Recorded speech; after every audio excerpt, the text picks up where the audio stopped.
नमस्ते दोस्तों, मैं घनश्याम अपने गुरुकुल ऑनलाइन अकेडमी में आप लोगों का स्वागत करता हूं। अगर आप हमारे चैनल पर नए हैं तो हमारे चैनल को लाइक, शेयर और सब्सक्राइब जरूर करें। आज हम हिंदी व्याकरण सीरीज का जो समास का टॉपिक है और यह जो आज इसकी अंतिम क्लास है और जो यह अंतिम क्लास होगी, जो समास के जो भेद होते हैं, 5 समास का अध्ययन हमने 7 क्लासों में बहुत ही डीपली, बहुत ही बेहतरीन तरीके से करने का प्रयास किया और आज एक और समास बचा है जिसको आज हम पूरा करेंगे और यह देखेंगे कि इससे जो बनने वाले प्रश्न हैं कहाँ से बन सकते हैं। यह हमारा समास होगा अव्ययी भाव समास। यह जो समास है आज इसको हम पहचानने का प्रयास करेंगे कि कहाँ पर कैसे क्या होता है। इसको लगभग हम 3 से 4 माध्यम अपनाकर इस समास को पहचानेंगे, क्योंकि हर माध्यम से प्रश्न आए दिन देखने को मिलता है। आप लोगों के भी सामने ये प्रश्न बहुत बार आता है कि जो सर अव्ययी भाव समास होता है जल्दी समझ में नहीं आता है। कुछ ऐसे भी शब्द होते हैं जो द्वंद्व समास के भी होते हैं, द्विगु समास के भी होते हैं, लेकिन जब हम इसका सही जानकारी नहीं रख पाते हैं तो हमारा जो आता हुआ प्रश्न होता है वो गलत हो जाता है। होते तो वह अव्ययी भाव समास में, लेकिन समझ में आता है द्विगु और द्वंद्व समास का। आज उन्हीं समस्याओं को हम लोग क्लियर करते चलेंगे और इस समास को समझने से पहले एक हेडिंग समास में आएगी, उसको पहले समझ लेते हैं। वह है, क्या नाम है, अव्यय। अव्यय क्या होता है इसको समझते हैं, फिर अव्ययी भाव समास को समझते हैं, क्योंकि अव्यय जब तक आप नहीं समझेंगे तब तक आपको अव्ययी भाव कहीं ना कहीं दुविधा होगी समझने में। उसको पहले क्लियर कर लेते हैं। अव्यय जो एक ऐसा अविकारी शब्द होता है, अब आप लोगों के सामने यह हेडिंग, इसको देखिए। अव्यय ऐसे शब्द को कहते हैं जिसके रूप में लिंग, वचन, पुरुष, कारक इत्यादि के कारण कोई विकार उत्पन्न नहीं होता, उसे हम क्या कहते हैं, अव्यय कहते हैं। एक बार फिर से पढ़िए। अव्यय ऐसे शब्द को कहते हैं जिसके रूप में लिंग, वचन, पुरुष, कारक इत्यादि के कारण कोई विकार उत्पन्न नहीं होता है, उन्हें हम क्या कहते हैं, अव्यय कहते हैं। कुछ बहुत से हिंदी साहित्य में ऐसे शब्द हैं जो अव्यय की तरफ आते हैं, प्रयोग किए जाते हैं। कुछ शब्द हमारे सामने हैं जैसे कि जब, तब, अभी, इधर, वहाँ, इधर, यथा, आने। ऐसे कुछ शब्द हैं जो अव्यय की तरह कार्य करते हैं। उसमें किसी लिंग का, किसी कारक का, किसी विभक्ति का, किसी पुरुष का कोई प्रभाव नहीं पड़ता, वह हमेशा अपने ही जैसे बने रहते हैं। अब हम आगे बढ़ते हैं और देखते हैं अव्यय क्या है। अब जो हमारा अगली हेडिंग होने वाली है वह होगी अव्ययी भाव समास। इसको समझिए, और क्योंकि ये अगर आपको समझ में आता है तो अव्ययी भाव जो समास का जो परिभाषा होगी वह आपको क्लियर होते चलेगी। तो हम इसको मिटा रहे हैं। अब अव्ययी भाव की परिभाषा देखते हैं।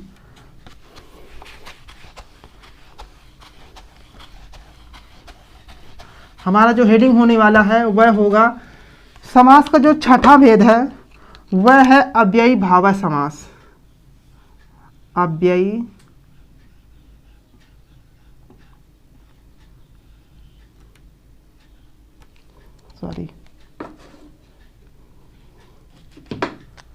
अव्ययी भाव समास।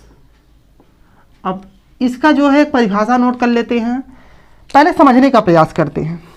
जैसे कि अगर हम कहें कि जो समास में 2 पद आते हैं, आप लोगों ने पहले भी देखा कि कौन कौन से। पहला जो पद होता है, यह जो पहला होगा इसे पूर्व पद कहेंगे, पूर्व पद, और जो लास्ट वाला होता है इसे हम अंतिम पद कहेंगे, इसे हम उत्तर पद कहेंगे। क्या कहेंगे, उत्तर पद, उत्तर पद। यह समास कहता है कि जो पहला पद होता है वह क्या होता है, अव्यय होता है। क्या होता है, आप लोग बताएंगे, अव्यय। वही अव्यय जो अभी हमने परिभाषा में देखा, वह जो अव्यय हमने दिखाया था उदाहरण में लगभग 5-7 बहुत से अव्यय होते हैं। वो होते हैं वो भी पहले आते हैं। उसके बाद जो दूसरा पद होता है या संज्ञा होती है, क्या होती है तो आप लोग बताएंगे संज्ञा। जब यह दोनों पद मिलते हैं और इसका जब समासिक विग्रह किया जाता है तो अव्यय की प्रधानता इस समासिक विग्रह में देखने को मिलती है। क्या मिलती है कि अव्यय की जब हम इसका समासिक, जब ये दोनों पद मिल जाएगा तो एक शब्द का निर्माण होगा, और एक शब्द का निर्माण होता है और जब हम इसका समासिक विग्रह करते हैं तो अव्यय की प्रधानता उसमें ज़्यादा से ज़्यादा देखने को मिलती है। और वह जो समासिक विग्रह होगा वह क्रिया विशेषण की तरह कार्य करेगा। यह हमारी परिभाषा कह रही है। फिर से समझने का प्रयास करते हैं। जो समास होते हैं इसमें दो पद होते हैं, पूर्व पद होता है और उत्तर पद होता है। पहला पद जो होता है अव्ययी भाव समास कहता है कि जो पहला पद होगा वह क्या नाम अव्यय होगा, और दूसरा जो पद होगा वह संज्ञा होगी। क्या होगी? संज्ञा होगी। जब दोनों पद आपस में मिलते हैं तो एक समास का निर्माण होता है, और जब हम इसका समासिक विग्रह करेंगे तो जो ना समासिक विग्रह करेंगे तो हमें अव्यय की प्रधानता इस समासिक विग्रह में देखने को मिलती है। ठीक है। और यह जो समासिक विग्रह होता है यह क्रिया विशेषण की तरह कार्य करता है। यह हमारी क्या नाम है अव्ययी भाववाची समास की परिभाषा। इसको नोट कर लेते हैं, फिर एक बार उदाहरण के माध्यम से समझेंगे। आप लोग नोट करिए परिभाषा। परिभाषा इस समास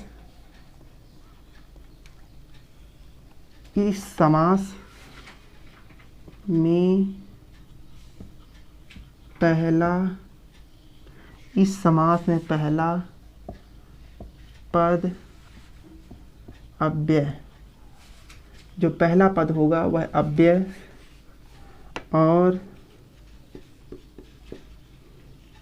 दूसरा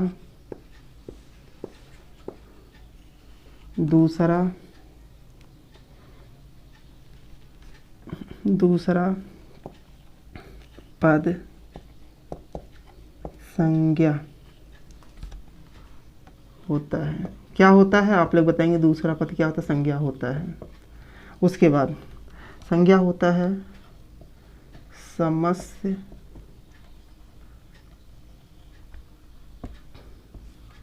पद में अव्यय के अर्थ की प्रधानता समस्य अर्थ अव्यय के अर्थ की प्रधानता रहती है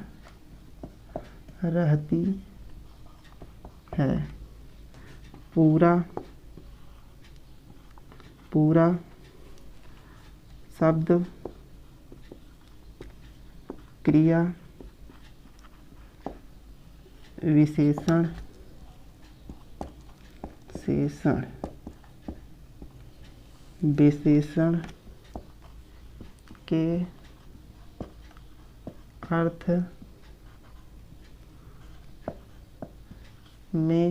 अर्थ में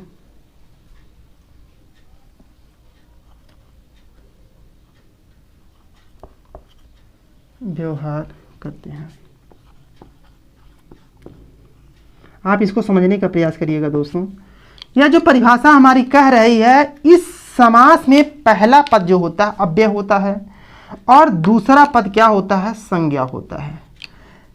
संज्ञा होता है। समस्य पद में अव्यय के अर्थ की प्रधानता होती है। अभी हमने बताया ना कि अव्यय की अर्थ की प्रधानता होती है, प्रधानता रहती है, और पूरा शब्द क्रिया विशेषण के अर्थ में व्यवहार करता है। तो वहां कौन सा समास होगा? तो आप लोग बताएंगे क्या नाम है? अव्ययी भाववाची समास होगा।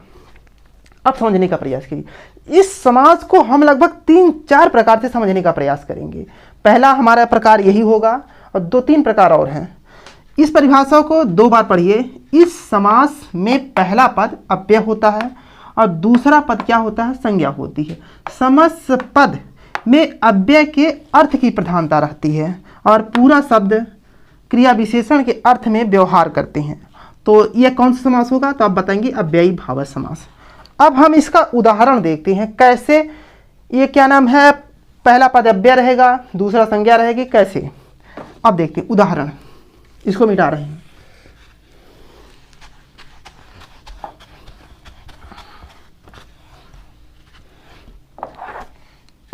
नोट करिए उदाहरण। लेकिन आप लोग समझने का प्रयास करिएगा, हम साथ में कुछ ऐसे जो अव्यय हैं उसको भी लेकर चलेंगे और यह बताने का प्रयास करेंगे कि देखिए जैसे कहें यथा, जैसे लिखिए यहाँ पर पहला जो अव्यय आ रहा यथा। अब यथा से बनने वाले कौन कौन से शब्द होंगे उसको देखते हैं। जैसे कहें यथा,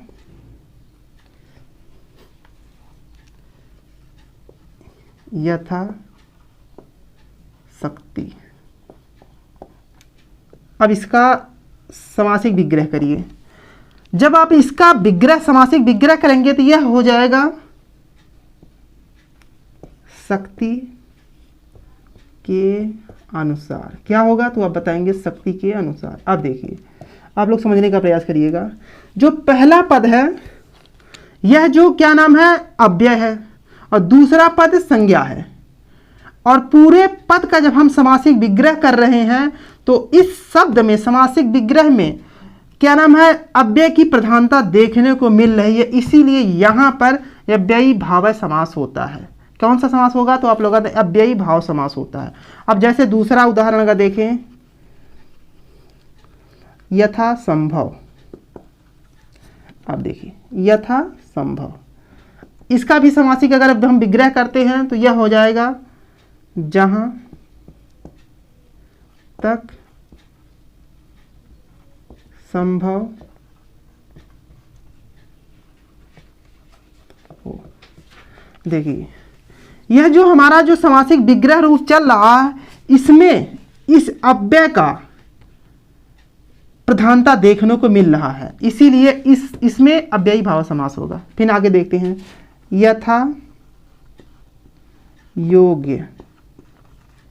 अब इसका समासिक विग्रह आप लोग करिए, लेकिन आप लोग ध्यान दीजिएगा कि जो समासिक विग्रह होता है उसको भी सटीक और सही लिखें, क्योंकि कभी कभी शब्द दे देता है उसका समासिक विग्रह भी पूछ लेता है।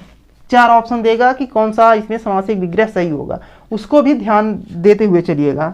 जैसे कहें यथा योग्य, तो यहाँ इसका होगा जितना योग्य हो। यह जो यथा जो आ रहा है, हमने अभी यथा से जो क्या ना अव्यय है इसका उदाहरण देखा। फिर हम आगे बढ़ते हैं, फिर जो अगला हमारा शब्द होने वाला है उसको देखते हैं कि कौन सा शब्द आएगा जो क्या नाम है अव्यय की तरह प्रयोग होकर अव्ययी भाव समास कहलाएगा। इसको मिटा रहे हैं और हम आगे बढ़ते हैं।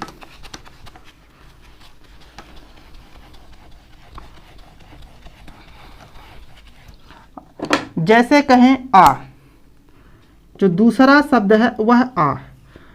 यह आ जो है अव्यय की तरह काम करेगा। अब इसका उदाहरण कैसे बनेगा, शब्द कैसे बनेंगे? तो जैसे कहे अपाद, पाद मस्तक। देखिए इसमें जो आ है यह अव्यय की तरह प्रयोग हो रहा है, और पूरा जब इसका हम समासिक विग्रह करेंगे तो इसी आ की प्रधानता अव्यय की प्रधानता देखने को मिलेगी। जैसे हम कहें पाद, पूरे इसका देखने को मिलेगा पाद। पाद, पाद से मतलब क्या होता है पांव। पांव से मस्तक तक। फिर उसके बाद आगे बढ़ते हैं। जैसे हम कहें आ जन्म, आ जन्म। अब इसका हम समासिक विग्रह करते हैं तो यह हो जाएगा जन्म से लेकर। समासिक विग्रह दोस्तों जरूर याद ध्यान में रखिएगा। जैसे हम कहें आमरण, मरण। अब इसका अगर हम समासिक विग्रह करते हैं तो यह हो जाएगा मरण तक। ये जो शब्द आप लोगों के सामने आ रहे हैं, यह जो अव्यय की तरह प्रयोग हो रहे हैं, और जब अव्यय की तरह यह प्रयोग हो रहे हैं तो अव्ययी भाव समास का बोध करवाते हैं। अब इसी क्रम में हम आगे बढ़ते हैं, और जैसे अब आगे बढ़ते हैं, जैसे अगर हम कहें नी, यह जो नी उपसर्ग है, इससे कौन कौन से शब्द बनेंगे जो अव्यय की तरह कार्य करेंगे वह देखते हैं। जैसे हम कहें नीरा मिस, आप लोग इसका समासिक विग्रह करिए, और जब इसका समासिक विग्रह करेंगे तो यह हो जाएगा बिना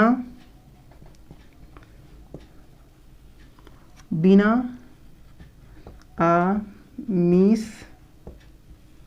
बिना आमिष, आमिष मतलब क्या होता है? मांस। क्या होता है तो आप लोग बताएंगे मांस, बिना आमिष के। उसके बाद हम आगे देखते हैं, जैसे कहें निर्विकार। अब देखिए, निर्विकार का अगर हम समासिक विग्रह करते हैं, यह भी होगा, इसका भी होगा बिना विकार, बिना विकार के। इस प्रकार से बहुत से ऐसे शब्द आएंगे जो क्या नाम है, देखिए आगे कौन सा शब्द आ रहा है, जैसे कहें बेवजह। अब इसका समासिक विग्रह करते हैं, जब इसका हम समासिक विग्रह करेंगे तो यह हो जाएगा बिना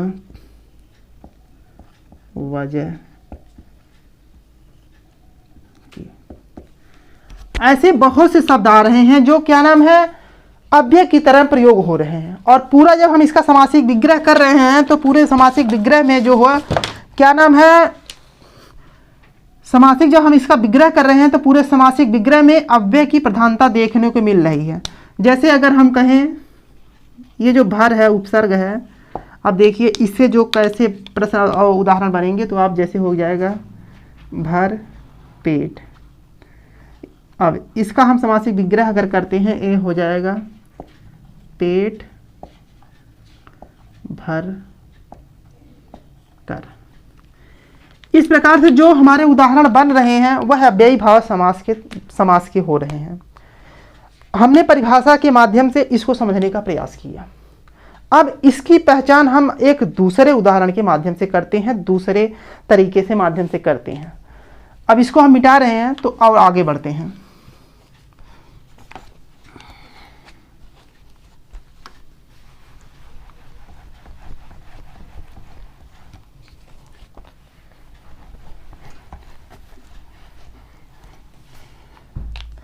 जैसे कहीं कहीं पर कुछ ऐसे भी शब्द होते हैं जो पुनरुक्ति की तरह कार्य करते हैं, तो वहां भी कौन सा समास होगा, तो आप लोग बताएंगे क्या नाम है, अव्ययी भाव समास होगा। तो आप लोग देखिए कैसे, जैसे कहें पल पल। आप लोग घबराइएगा मत, क्योंकि यह शब्द देखने के बाद आप लोगों के बीच में हाइफन का प्रयोग दिखाई दे रहा है। आप लोग सोचेंगे यह द्वंद्व समास का उदाहरण, लेकिन यह द्वंद्व समास का उदाहरण नहीं है, यह अव्ययी भाव समास का उदाहरण है, क्योंकि दोनों शब्द साथ आ रहे हैं। इसीलिए अगर यह अलग अलग होते तो चलिए तब जाता द्वंद्व समास के अंतर्गत, लेकिन यह नहीं जाएगा क्योंकि दोनों साथ हैं और दोनों का एक ही अर्थ निकलेगा, इसीलिए यहाँ पर अव्ययी भाव समास होगा। अगर हम इसका समासिक विग्रह करते हैं, यह हो जाएगा पल ही पल। और देखते हैं, जैसे अगर हम कहें हाथों हाथ, जहां पर पुनरुक्ति जैसे शब्दों का प्रयोग होता है वहां अव्ययी भाव समास होता है। हाथों हाथ का प्रयोग हम करते हैं तो इसमें कैसे, इसका समासिक विग्रह कैसे होगा, तो आप बताएंगे हाथ ही हाथ में। फिर उसके बाद आगे बढ़ते हैं और देखते हैं, जैसे कहें रातों रात। यह जो पुनरुक्त जैसे शब्द आ रहे हैं यहाँ पर भी कौन सा समास होगा, तो आप बताएंगे अव्ययी भाव समास। रात ही रात में। फिर आगे बढ़ते हैं, फिर कौन सा शब्द आएगा, जैसे कहे दिन दिन दिन दिन। इसका जब समासिक विग्रह करेंगे तो ये हो जाएगा दिन के बाद दिन। यह जो पुनरुक्त जैसे शब्द आ रहे हैं, यहाँ पर अव्ययी भाव समास देखने को मिल रहा है। हम इसी क्रम में आगे बढ़ते हैं और देखते हैं कि और अव्ययी भाव समास को कैसे पहचान सकते हैं। तो हमारा एक दूसरी हेडिंग होने वाली है एक, तो जिससे हम अव्ययी भाव समास को पहचान सकते हैं। आप लोग नोट करिएगा।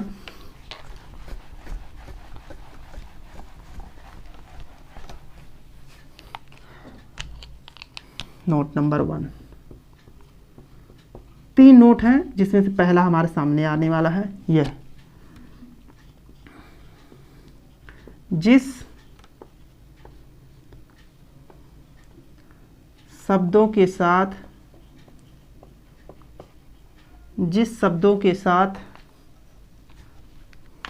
आप लोग नोट करिएगा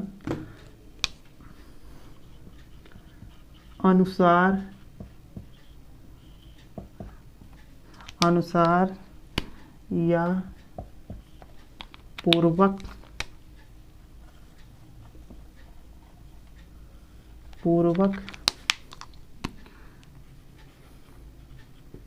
जुड़ा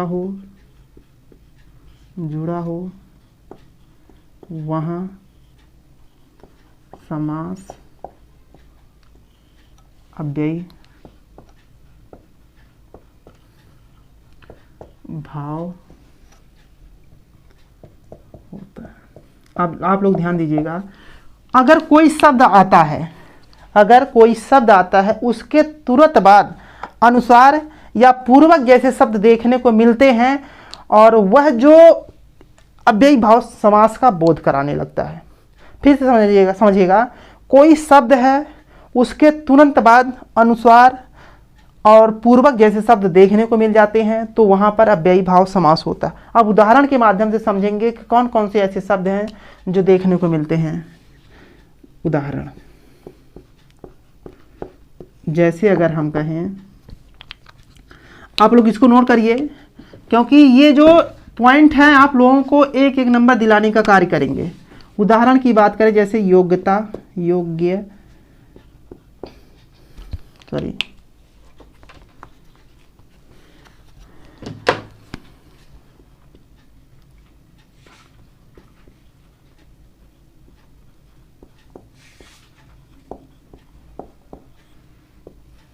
अब देखिए निर्देश एक शब्द है, इसके लास्ट में अनुसार शब्द जुड़ा हुआ है, इसीलिए इस शब्द में अव्ययी भाव समास होगा क्योंकि अनुसार यहाँ आ रहा है। उसके अगर इसका हम समासिक विग्रह करें तो यह हो जाएगा निर्देश के अनुसार। क्या होगा तो आप लोग बताएंगे निर्देश के अनुसार। फिर हम आगे बढ़ते हैं, फिर कौन सा शब्द है, जैसे हम कहें विश्वास पूर्वक। अब देखिए ऊपर शब्द हैं, पूर्वक आ रहा है, पूर्वक, तो इस पूर्वक में हमने कहा जहाँ पर कोई शब्द के बाद पूर्वक आता है वहाँ अव्ययी भाव समास होता है। तो इसका समासिक अगर विग्रह करें यह होगा विश्वास के साथ। देखिए फिर उसके बाद हम आगे बढ़ते हैं, आगे देखते हैं तो जैसे हो गया विवेक पूर्वक। देखिए यहाँ पर भी पूर्वक आ रहा है और इस शब्द में अव्ययी भाव समास होगा। अगर इसका हम समासिक विग्रह करें तो यह हो जाएगा विवेक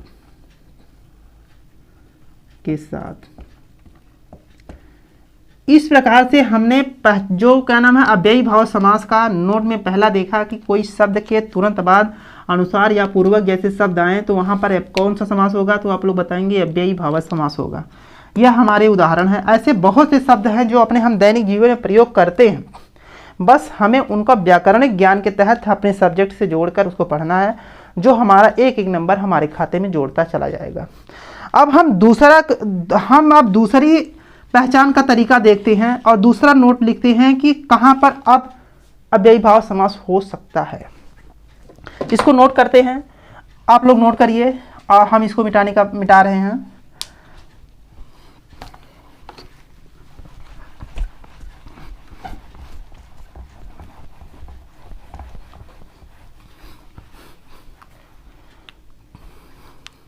नोट नंबर 2, जैसे कि कभी कभी क्रिया विशेषण के जो शब्द होते हैं वहाँ पर भी अव्ययी भाव समास होता है। परिभाषा जो हमने पहली परिभाषा लिखा था कि वहाँ पर जब क्रिया विशेषण शब्द आते हैं तो वहाँ पर भी अव्ययी भाव समास होता है। जैसे धीरे धीरे, धीरे क्रिया है उसका विशेषण आता है धीरे, जैसे धीरे की भी विशेषता बताई जा रही है धीरे, मतलब धीरे धीरे, बार बार, जल्दी जल्दी। ये जो लगातार दो सार्थक शब्द आ रहे हैं, दोनों का एक ही अर्थ निकल रहा है, वहाँ पर कौन सा समास होगा तो आप लोग बताएंगे वहाँ पर अव्ययी भाव समास होगा। तो आप लोग नोट करिए,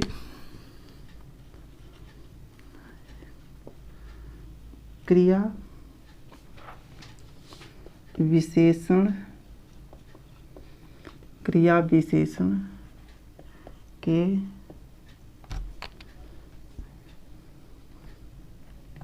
क्रिया विशेषण शब्दों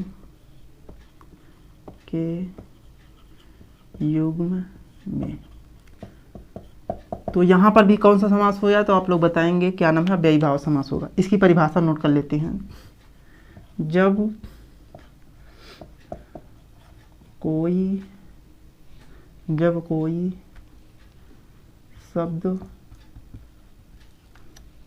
शब्द में दोनों शब्द समान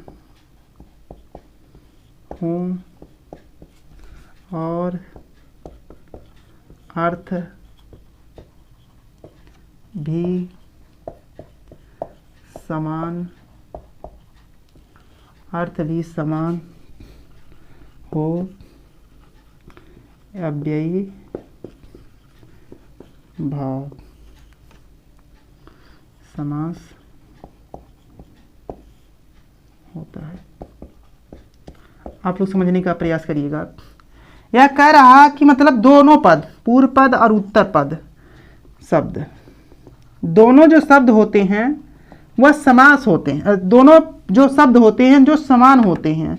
अगर दोनों का अगर अर्थ निकाल कर देखा जाए तो अर्थ भी जो होता है, अर्थ भी क्या होता है, समान होता है। तो वहां पर कौन सा समास होगा तो आप लोग बताएंगे अव्ययी भाव समास होगा। अब उदाहरण के माध्यम से हम यह समझने का प्रयास करते हैं कि कैसे दोनों शब्द जो समास होता क्या नाम है, समान होते हैं, तो वहां पर अव्ययी भाव समास होता है। तो आप लोग इसको नोट करिए, हम उदाहरण की तरफ चलते हैं।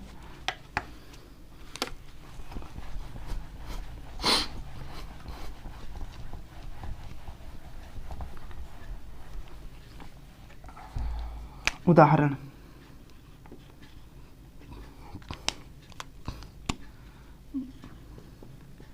बार बार।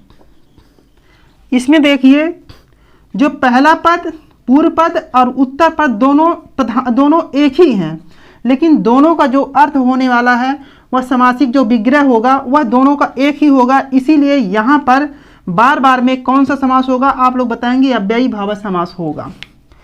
आप लोग थोड़ा सा परेशान हो रहे होंगे कि सर बीच में तो क्या नाम है, ये हाइफन वाला जो चिन्ह आ रहा है यह तो द्वंद्व समास का भेद करवा रहा है।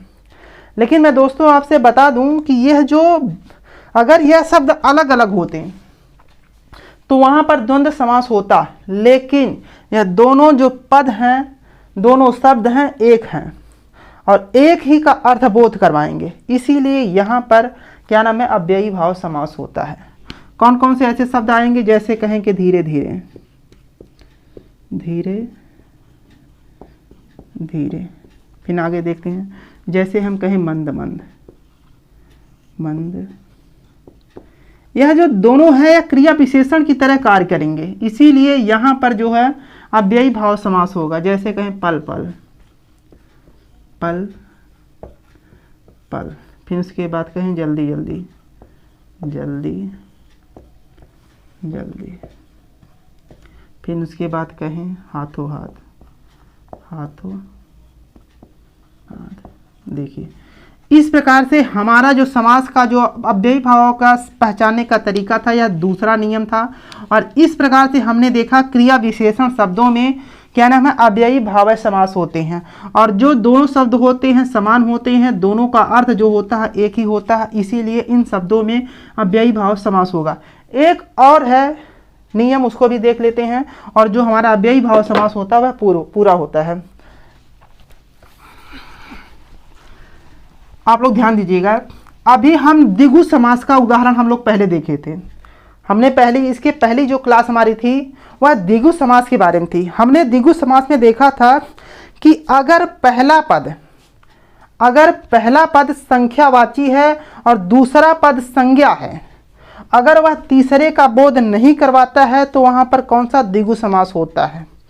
अगर वह तीसरे का बोध करवाता है तो वह बहुव्रीहि होता है, अगर वह नहीं करवाता है तो वह द्विगु समास होता है। लेकिन इसका एक अपवाद है, आप लोग ध्यान दीजिएगा, क्योंकि एग्जाम में ज़्यादा से ज़्यादा यह प्रश्न देखने को मिलता है। यह जो अव्ययी समास का एक अपवाद है, द्विगु समास का अपवाद है जो अव्ययी समास में आता है। अगर जो द्विगु समास की परिभाषा है वह इसको गलत साबित करता है।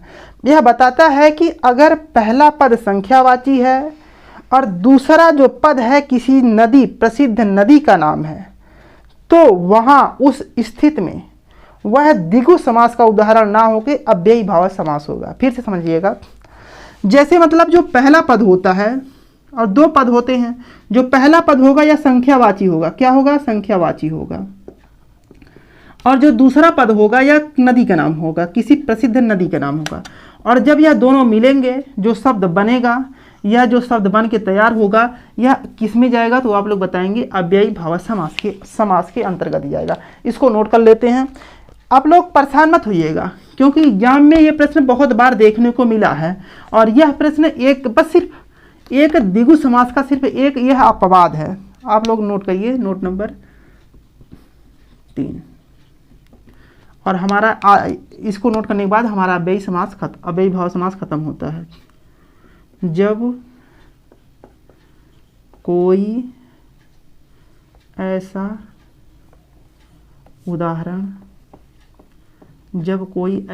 उदाहरण आए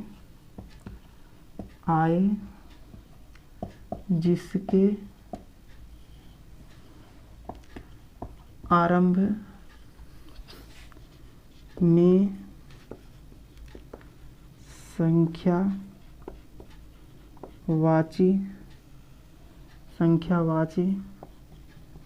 शब्द रहे और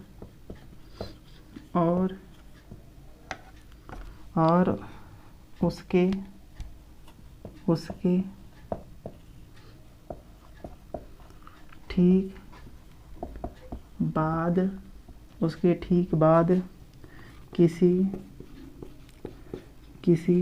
ठीक बाद किसी प्रसिद्ध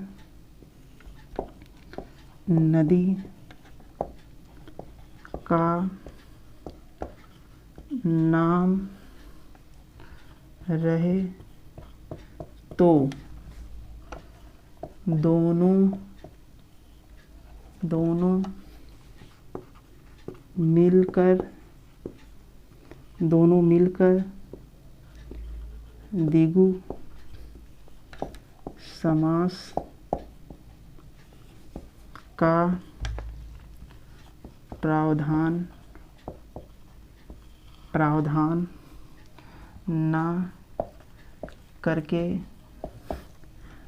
का प्रावधान ना करके अव्ययी भाव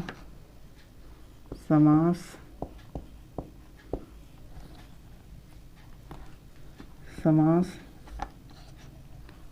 बन जाते हैं।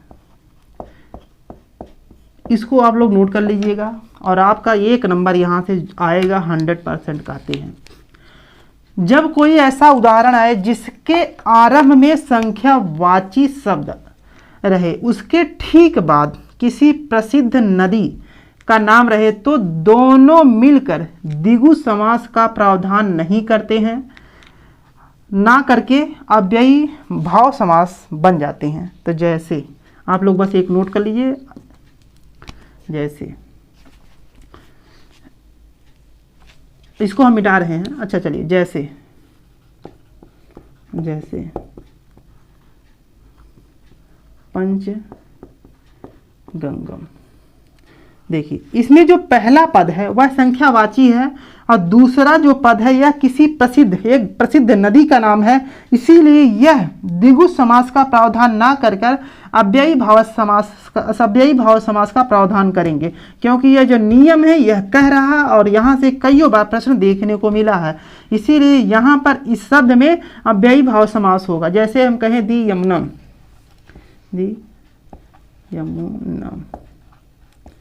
आप लोग इसको नोट करिए और आज इसको आप लोग नोट करिए और देखिए कि जो पहला पद है संख्यावाची है और दूसरा पद जो किसी प्रसिद्ध नदी का नाम है और यह जो क्या नाम है, अव्ययी भाव समास का प्रावधान करते।